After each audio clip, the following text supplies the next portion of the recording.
চাকরি পেতে গেলে এই লাগবে, সেই লাগবে, এই বই পড়া লাগবে, এই কোচিং এ পড়া লাগবে, এই ভার্সিটি থেকে পড়া হইতে হবে, এই কলেজ থেকে পড়া হইতে হবে। নানান রকমের মিথ আমাদের সোসাইটিতে চলে। চাকরি পাইতে গেলে মামা লাগবে, খালা লাগবে, সেগুলোও চলে। কিন্তু আমি এখানে আজকে একটু ডিফারেন্ট কিছু বলতে চাই। আমি বলতে চাই যে চাকরি পেতে গেলে আপনাকে কিছু কাজ করতে হবে। আমি এখানে মোটামুটি ১০ টা কাজের কথা বলব। এই কাজগুলো যদি আপনি রেগুলার করেন, আমি আপনাকে সিউরিটি দিব আপনি চাকরি পাবেন। সেটা যেই চাকরি হোক, ভালো সরকারি চাকরি, বিসিএস, ব্যাংক বা যেকোনো ধরনের চাকরি। তো এই ১০ টা কাজ কি, কি? আসেন জেনে নেওয়া যাক। ১ম এ আপনার একটা উইনার মাইন্ডসেট থাকতে হবে। জেতার মানসিকতা থাকতে হবে। আপনি যে পরীক্ষাটা দিতে যাচ্ছেন সেটি আসলে একটা যুদ্ধের ময়দান। এই যুদ্ধের ময়দানে আপনাকে জিততে হবে। আপনি যদি জেতার মানসিকতা না রাখেন, আপনার যত ভালো প্রিপারেশন থাকুক, প্রিপারেশন আপনার ভালো হবেও না যদি না আপনি জেতার মানসিকতা না রাখেন। একটা উদাহরণ দেই। ধরেন একটা পরীক্ষা দিচ্ছেন, যে পরীক্ষায় একটা মাত্র সিট। এখন আপনি পরীক্ষাটা দিচ্ছেন কিন্তু আপনি মনে, মনে ধরে রাখছেন যে এই চাকরিটা আমি পাবো না। কারণ এইখানে আমার থেকে অনেক ভালো স্টুডেন্ট আছে, অনেক ভালো ভার্সিটি থেকে পড়েছে, বুয়েট থেকে পড়েছে, মেডিকেল থেকে পড়েছে, আমি পাবো না। আমার দ্বারা হবে না বা এই একটা সিট কি আমি পাবো নাকি? এই যে মানসিকতা এখানে আপনি হেরে গেলেন।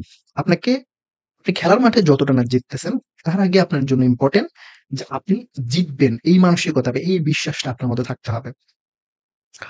মহেন্দ্র সিং ধোনির যে মুভিটা, 'ধোনি' মুভিটাতে এরকম একটা খুব সুন্দর শিক্ষা আছে। যে ইউবরাজ সিংদের সাথে ধোনিরা হেরে যায়। ধোনি সেখানে বলে যে, "আমরা যে হেরে গেলাম, এইটার কারণ আসলে আমরা মাঠে যে খেলেছি বা খারাপ খেলেছি সেটা না।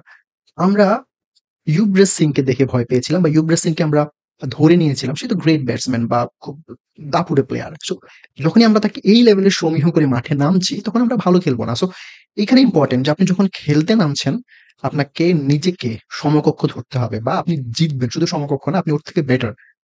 এই চিন্তাটা যদি আপনার না থাকে, তাহলে আপনি কখনোই কোন পরীক্ষায় জিততে পারবেন না বা কোন পরীক্ষায় চান্স পাবেন না বা আপনি কোন চাকরি পাবেন না। এরপরে আসি, এরপরে গুরুত্বপূর্ণ এখনকার প্রেক্ষাপটে সেটা হচ্ছে এভয়েড ডিস্ট্রাকশন। সেই ডিস্ট্রাকশন জিনিসগুলা কি? ধরেন এখনকার যুগে সবচেয়ে বড় ডিস্ট্রাকশন হচ্ছে সোশ্যাল মিডিয়া। আমরা Facebook, YouTube, Instagram, TikTok এরকম অহরহ সোশ্যাল মিডিয়া প্ল্যাটফর্ম ইউজ করি।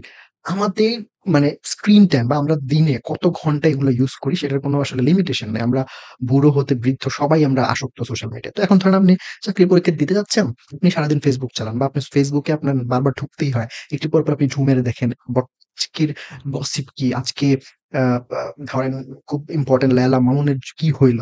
এই জিনিসগুলো যখন আপনি করবেন, আপনার আসলে আপনি কখনোই একটা সাউন্ড প্রিপারেশন নিতে পারবেন না।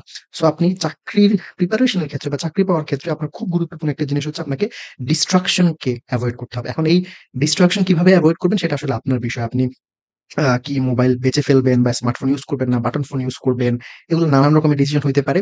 সো এইটা এই যুগের ক্ষেত্রে আমি বলব সবচেয়ে গুরুত্বপূর্ণ একটা পয়েন্ট। এইটা ছাড়া আপনি আসলে কোন প্রিপারেশনই সাউন্ড ভাবে ভালোভাবে নিতে পারবেন না। সো আপনাকে নিজেকেই চিন্তা করতে হবে আপনি আপনার ডিস্ট্রাকশনটা কিভাবে ঠিক করবেন। এবার আরো অনেক রকমের ডিস্ট্রাকশন আছে। অনেকেই আমরা খুব আ খেলা পাগল, খেলা দেখি। আসলে মানে মাঝে মধ্যে দেখার মধ্যে তো কোনো দোষ নাই। কিন্তু আপনি যখন একটা চাকরির প্রিপারেশন নিচ্ছেন, আপনি প্রতিদিন রাত জেগে খেলা দেখতে পারবেন না। সেটা করে আপনি আসলে একটা ভালো প্রিপারেশন নিবেন। সেটা আসলে খুব কঠিন একটা জিনিস। এরপর আপনি ধরেন খুব আড্ডাবাজ বা আপনি খুবই প্রতিদিনই ঘুরতে যান, আড্ডা দিতে যান। আসলে এগুলা আপনার ডিস্ট্রাকশন। আপনি যখন চাকরির পরীক্ষা দিবেন বা ওই প্রিপারেশন এর জন্য সময় নিবেন, এই সময়টাতে আপনাকে এগুলো থেকে দূরে থাকতে হবে।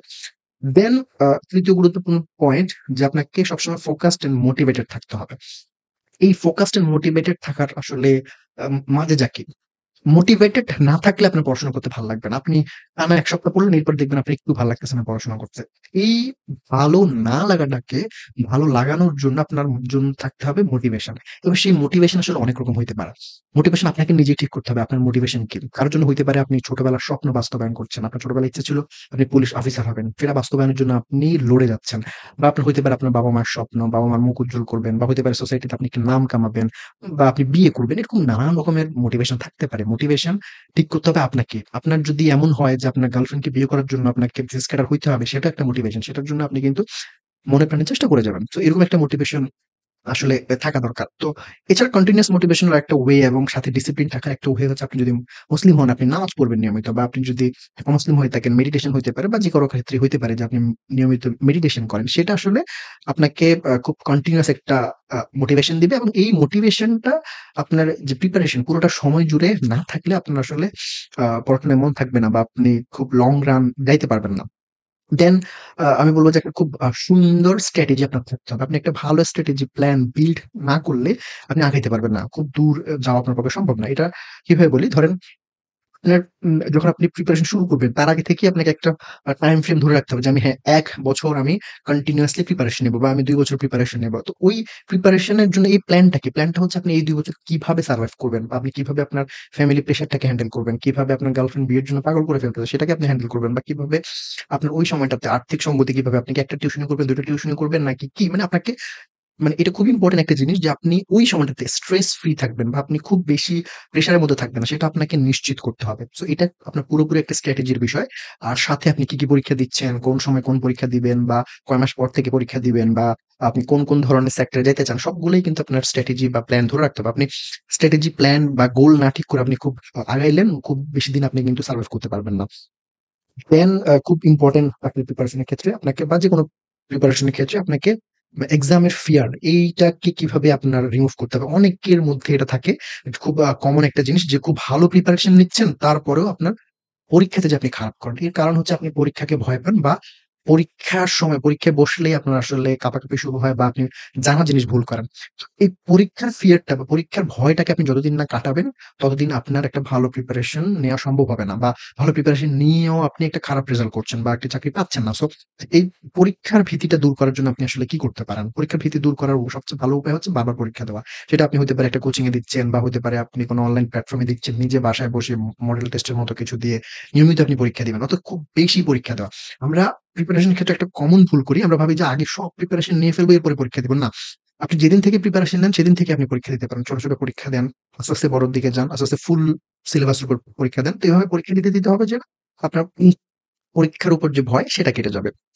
এরপরে খুব গুরুত্বপূর্ণ একটা পয়েন্ট সেটা হচ্ছে প্যাসিভ লার্নিং। একজন মানে এখানে ২ জন স্টুডেন্টের কথা বলব। যার ধরেন একজনের খুব আ ভালো প্রিপারেশন, অনেকে বলতেছে যে ওর বেসিক খুব ভালো। আরেকজনের প্রিপারেশন ভালো না বা সে খুব সময় দিচ্ছে তারপরে প্রিপারেশন ভালো হচ্ছে না। এখানে যে ডিফারেন্সটা হয় সেটা হচ্ছে প্যাসিভ লার্নিং। একজন অনেক আগে থেকেই প্যাসিভ লার্নিং করে আসছে, আরেকজন হচ্ছে প্যাসিভ লার্নিং এর মধ্যে নাই। সো এটা আমার পরামর্শ থাকবে যারা এখন অনার্স এ পড়ছেন বা স্কুল কলেজে হইতে পারে। যে প্যাসিভ লার্নিং টা আসলে কি? প্যাসিভ লার্নিং হচ্ছে ধরেন আপনি ছোট থেকেই বিভিন্ন আ সাহিত্য পড়তে ভালোবাসেন, আপনি কবিতা পড়তে ভালোবাসেন, আপনি উপন্যাস পড়তে ভালোবাসেন, আপনি রবীন্দ্রনাথ, শরৎচন্দ্র সব আপনার খাওয়া হয়ে গেছে। তো এই জিনিসটা, এই যে আপনি প্যাশন থেকে বা আপনার হবি থেকে একটা কাজ করলেন, সেটা কিন্তু পরবর্তীতে আপনাকে বেনিফিট দেবে। ঠিক একইভাবে আপনি ধরেন YouTube দেখেন কন্টিনিউয়াসলি। আপনি YouTube এ অনেকগুলা ভালো ওয়েস্টার্ন বা হতে পারে ইন্টারন্যাশনাল যেকোনো মিডিয়া আপনি ফলো করেন বা হতে পারে আপনি এমন ইউটিউবারদেরকে ফলো করেন যারা খুব ভালো ইন্টারন্যাশনাল রিলেটেড কনটেন্ট বানায় বা যেকোনো বিষয়ে খুব ভালো কনটেন্ট বানায়। আপনি নিয়মিত ওদের কনটেন্ট দেখেন, আপনার যথেষ্ট ভালো কিন্তু নলেজ ওখান থেকে গেইন হবে। সো প্যাসিভ লার্নিং আরো অনেকভাবে হইতে পারে। আপনি রেগুলার পত্রিকা পড়েন, ম্যাগাজিন পড়েন। আমরা যেমন ছোটবেলায় কারেন্ট অ্যাফেয়ার্স পড়তাম। তো এই পুরা জিনিসগুলোই কিন্তু ওটা আপনার এমন একটা প্রিপারেশন তৈরি করবেন যেটা আপনি আসলে ইচ্ছে করে করেননি বা আপনি পরীক্ষার জন্য পড়েন নাই। আপনি আপনার সময় কাটানোর জন্য, টাইম পাসের জন্য আপনি পেপার পড়ছেন।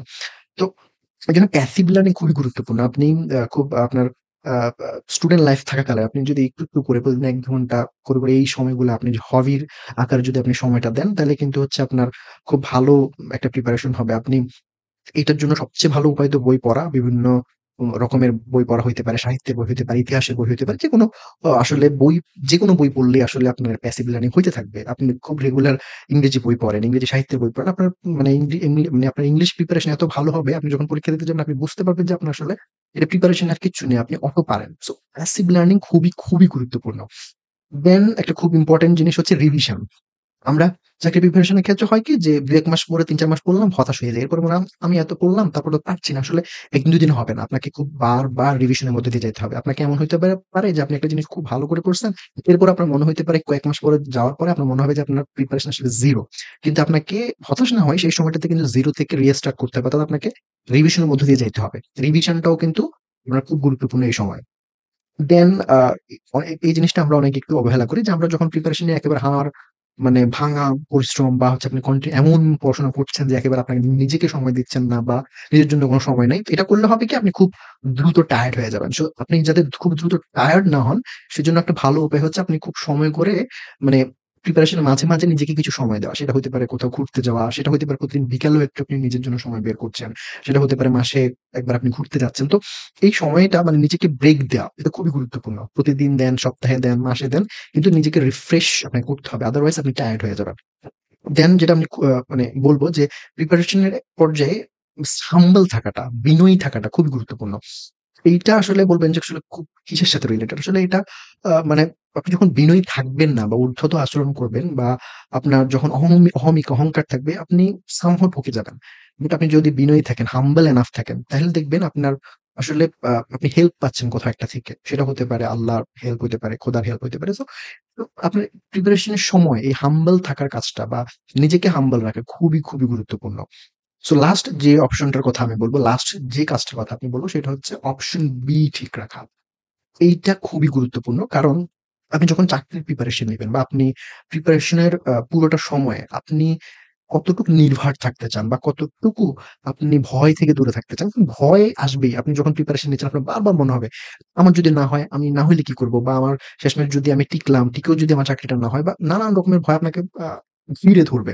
সো সেই সময়টাতে আপনাকে হেল্প করার জন্য বা আপনি নিজেকে নির্ভর রাখার জন্য আপনার একটা অপশন বি রেডি রাখতে হবে। অপশন বি টা হইতে পারে যে ধরেন আপনি বিসিএস এর প্রিপারেশন নিচ্ছেন খুব কন্টিনিউয়াসলি, কিন্তু আপনি অপশন বি হিসাবে আপনার জন্য একটা ছোটখাটো চাকরির চিন্তা ভাবনা করে রাখতে পারেন বা আপনি ধরেন টিউশনি করান, আপনি শিক্ষকতা করবেন বা সেইরকম আপনার এক ধরনের জোগাড় আছে বা আপনি এই জায়গায় ঢুকতে পারবেন বা এই স্কুলে আপনি ঢুকতে পারবেন বা হইতে পারে আপনি ফ্রিল্যান্স জানেন, আপনি ছোটখাটো স্কিল আপনি করে রাখলেন। তো এই যে মানে অপশন বি এটা এমন না যে আপনাকে আধা করে সময় দিয়ে রাখতে হবে অলওয়েজ। আপনার অপশন এই আপনার অপশন। সেটা ছাড়া আর কোনো অপশন নেই। বাট অপশন বি টা হচ্ছে আপনি সামহাউ রাখলেন একটু জেনে শুনে রাখলেন। এটা আপনাকে মানে ভয়মুক্ত রাখবে। আপনার প্রিপারেশনটাকে এই জিনিসটা ভালো করতে সাহায্য করবে। তাই অপশন বি কে এলাইভ রাখা খুব গুরুত্বপূর্ণ। সো ধন্যবাদ। এই ধরনের চাকরি বিষয়ক পরামর্শ বা টিপস পেতে চাইলে এই চ্যানেলটিকে প্লিজ সাবস্ক্রাইব করে রাখুন এবং আবারও ধন্যবাদ সবাইকে।